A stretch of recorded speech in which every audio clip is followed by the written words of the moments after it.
Maraming Kristiyano ang nasa simbahan, pero parang ulila pa rin. May pangalan tayong anak, pero sa puso, alipin pa rin ang nararamdaman. Bakit? Dahil sa isang lihim na matagal nang nakakubli sa kwento ng alibughang anak. Luke 15 verse 11 to 32. Isang kwento ng ama at dalawang anak. Ang isa, lumayo at nawala sa mundo.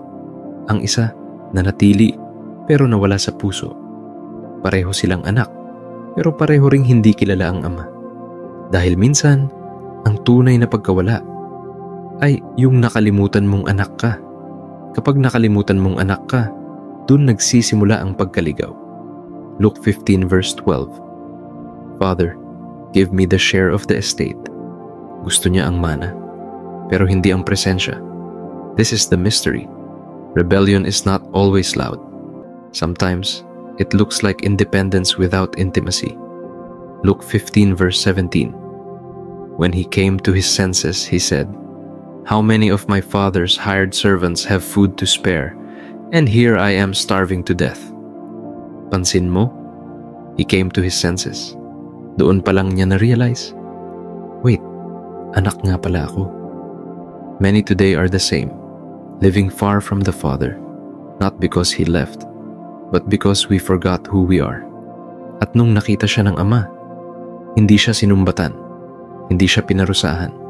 Sa halip, ibinalik ang dignidad. At ang sinabi ng Ama, Luke 15 verse 22, "Bring the best robe, put a ring on his finger, and sandals on his feet." Ito ang misteryo. Robe, hindi basta tela. Ito'y simbolo ng muling pagtanggap. Isaiah 61 verse 10. He has clothed me with garments of salvation and arrayed me in a robe of righteousness. Kapag sinuotan ka ng Ama, hindi lang tinakpan ang kahihiyan mo. Binura niya ang nakaraan mo. Anak ka muli, buong buo. Ring, hindi lang alahas. Ito ay singsing ng kapangyarihan. Genesis 41 verse 42. Katulad ni Joseph, binigyan ng hari ng singsing, karapatang magpasya, magpatupad, at magtatak. Sa spiritual realm, kapag isinuot sa iyo ng Ama ang singsing, binabalik niya ang authority mo bilang anak. Minsan ka mang nadapa, hindi ibig sabihin na nawala ang tawag mo. Sandals. Oo, kahit ito, may kahulugan. Exodus chapter 3 verse 5. Remove your sandals, for the place you are standing is holy ground. Sa kultura noon, ang mga alipin ay walang sandalyas. Pero ang anak, may karapatan humakbang muli sa tahanan. Kaya nung pinasuot siya ng Ama ng sandalyas, ipinapahayag niya sa lahat ng nakakita, hindi ka na alipin, anak kita, at buo pa rin ang karapatan mo sa akin. Pero wag nating kalimutan ang kuya. Luke 15 verse 29. All these years I've been slaving for you. Minsan, tayo ang kuya, mabait, matagal na sa ministry, pero malamig ang puso. Nasa bahay ka, pero hindi mo ramdam ang Ama, kasi nakalimutan mong anak ka pa rin. Romans 8 verse 15. The Spirit you received brought about your adoption to sonship. You were never meant to be a slave. You were born again to be a son. Kung ikaw yung alibugha, umuwi ka na. Kung ikaw yung kuya, palambutin mo ang puso mo. Luke 15 verse 20.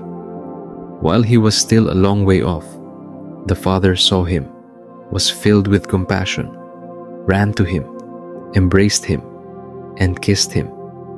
Ito ang pag-ibig ng Ama. Hindi siya naghintay sa pinto. Hindi siya tumayo sa malayo. Tumakbo siya palapit sa anak. Sa kulturang iyon, ang tumatakbong ama ay kahihiyan. Hindi karapat-dapat sa isang patriarkang may dangal. Pero sa sandaling nakita niya ang anak, walang kahihiyan ang mas mahalaga kaysa sa yakap ng pagbabalik. That is the heart of the Father. Romans 5 verse 8. But God demonstrates His own love for us in this: while we were still sinners, Christ died for us. Father God, minsan ako yung umalis. Minsan din ako yung naiwan. Pero galit, pagod, at puno ng tampo. Patawad, Lord, kung mas pinili kong mabuhay sa layaw kaysa sa presensya mo. Patawad kung kinuha ko ang mga biyaya mo pero iniwan ko ang relasyon ko sa'yo. Ngayon inaamin ko, mas kailangan kita kaysa sa kahit anong kayamanan. Gusto kong umuwi, hindi sa relihiyon, hindi sa performance, kundi sa presensya mo bilang Ama. Lord, ibalik mo ako sa identity ko. Ibalik mo ako sa mesa, hindi bilang bisita, kundi bilang anak na minamahal. At kung minsan ako yung older brother, pagalingin mo rin ako. Alisin mo ang pride, palitan mo ng puso na marunong magmahal. Ayokong manatili sa bakuran. Gusto kong makapasok sa puso mo. In Jesus' name, Amen.